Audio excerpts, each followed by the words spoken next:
Et on parle du marché, évidemment, comme chaque jour dans Smart Bourse. Premier invité de cette édition de la mi-journée, c'est Nourane Charer, qui est à mes côtés en plateau, directeur de la gestion de Mansartis. Bonjour et bienvenue, Nourane. Bonjour Grégoire. Votre sentiment de marché en ce début d'année? On a eu une fin d'année 2020 assez spectaculaire, notamment pour les marchés européens. Voilà, une fin d'année au finish pour les actions européennes à partir du moment où les vaccins ont été annoncés. Quel est l'état des lieux que vous dressez après un premier mois boursier? L'année avait très bien démarré. On sent quand même que le marché cale un petit peu depuis quelques semaines. Ça se voit peut-être d'ailleurs un peu plus en Europe qu'ailleurs, Nourane. Oui, c'est vrai qu'on a le sentiment aujourd'hui que les marchés financiers sont un peu décorrélés de la réalité économique ou en tout cas de la réalité sanitaire où on continue d'évoluer dans un climat assez anxiogène. Mais finalement, quand on prend un peu de recul et quand on regarde ça au niveau global, je mets de côté les épiphénomènes dont vous parliez tout à l'heure, on est, semble-t-il, sur un marché qui est assez cohérent, assez rationnel et qui reflète une certaine réalité économique. Quand on regarde ce qui se passe du côté des entreprises, si on a vu par exemple en 2020 les actions américaines et les actions asiatiques surperformer le marché européen, c'est parce qu'en fait on avait une certaine résilience dans la baisse de la croissance bénéficiaire des actions américaines et des actions asiatiques. On a eu une baisse à peu près de 15% des BPA aux États-Unis et en Asie, alors qu'en Europe, on était à moins 25%. Si on vient regarder de manière un peu plus détaillée le résultat des entreprises, que ce soit au deuxième, troisième ou plus récemment au quatrième trimestre, on s'aperçoit qu'il y a eu des surprises nettement positives sur deux indicateurs, la marge et le free cash, donc, et la trésorerie des entreprises. Et ça soulève, en fait, ça souligne, je dirais, deux choses. C'est que les entreprises se sont restructurées de manière très rapide et très forte, donc elles se sont adaptées à cet environnement économique. Et le deuxième élément, c'est que l'aide des États et l'aide gouvernementale a été un très fort soutien sur toutes les sociétés, quel que soit le secteur d'activité. Ça, c'est du côté des entreprises. Du côté des indicateurs économiques, bien évidemment, on va avoir quelques indicateurs qui fléchissent un peu là en ce début d'année, mais globalement, on est sur des indicateurs, sur une production industrielle qui a atteint, voire dépassé les niveaux de 2019, et une demande des ménages qu'on suit à travers les ventes au détail, qui, pareil, ont dépassé les niveaux de 2019.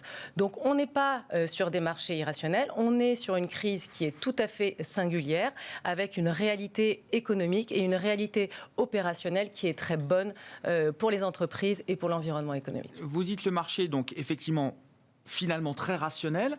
La rationalité pour vous, c'est quoi? C'est plutôt LVMH, alors avec d'excellents chiffres sur la fin d'année qui voit son titre gagner encore un peu de terrain aujourd'hui, au plus haut historique, avec des niveaux de valorisation importants, ou est-ce que c'est, je sais pas, le secteur des foncières par exemple, aujourd'hui, Clépierre, Unibail, qui s'envole de 10, 15, 20% sur des phénomènes peut-être techniques de marché également. C'est quoi votre rationnel à vous dans ces marchés? On a eu aussi les résultats de Microsoft d'ailleurs, ou de Microsoft hier soir, effectivement spectaculaire. Et ben justement, si on prend justement les résultats de LVMH et les résultats de Microsoft, on a deux secteurs. Le secteur du luxe qui a plutôt bien traversé la crise et le secteur de la technologie qui a profité de cette crise-là. On parlait de rationalité des marchés. Regardez les résultats de Microsoft. Si on les compare aux résultats plus récents d'IBM, IBM a du mal en fait à monétiser ses actifs et donc n'a pas réussi encore une fois au bout de 8 ans à afficher une croissance positive, perd sur les marchés financiers 6% en 2020. Microsoft affiche une performance de 17%, arrive à afficher des croissances avec 160 milliards de chiffre d'affaires et donc réalise une performance de 45% en 2020. Donc on est bien sur des marchés, je dirais, qui sont rationnels et justement on le retrouve bien au niveau des secteurs. Donc il ne suffit pas d'être sur des secteurs porteurs, il faut effectivement être très vigilant sur les valeurs sélectionnées. L'autre élément, c'est qu'effectivement, quand on regarde les résultats de LVMH, ils sont impressionnant.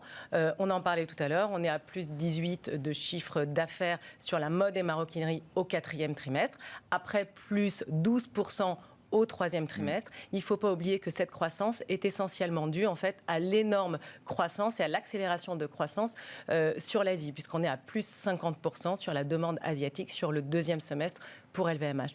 Donc ça souligne quand même une chose, le modèle économique chinois est en train de vraiment se transformer et être, je dirais, validé dans cet environnement un peu compliqué sur l'environnement économique global.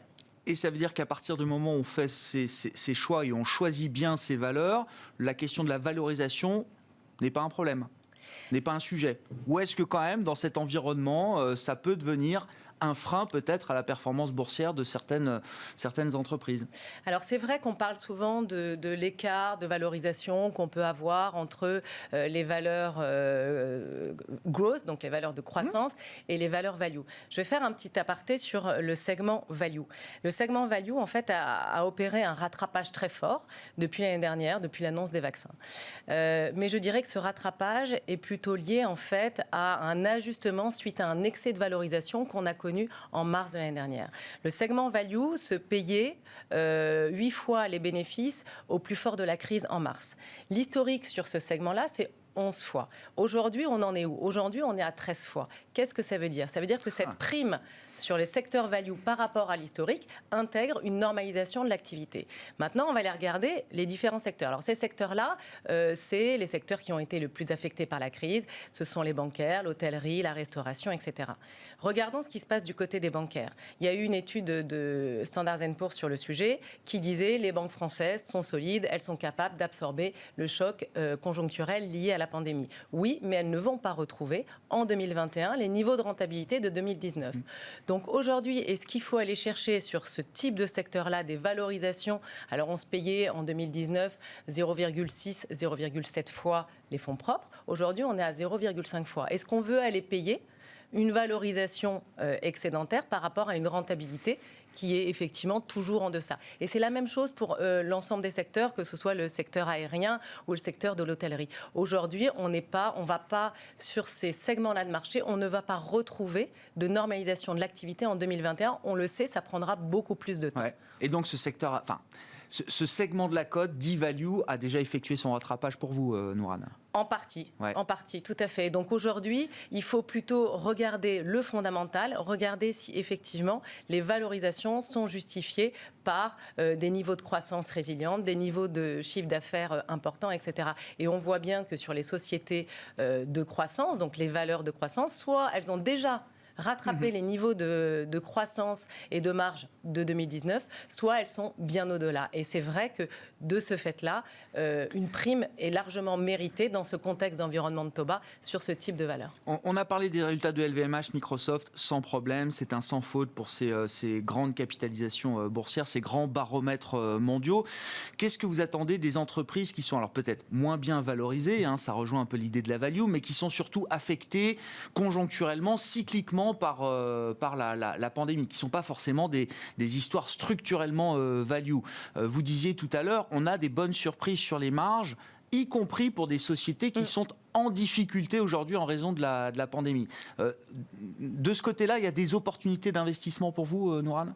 Alors, bien évidemment, c'est-à-dire que là, on est vraiment plutôt sur une approche conjoncturelle et sur des valorisations qui sont liées effectivement à un environnement conjoncturel difficile.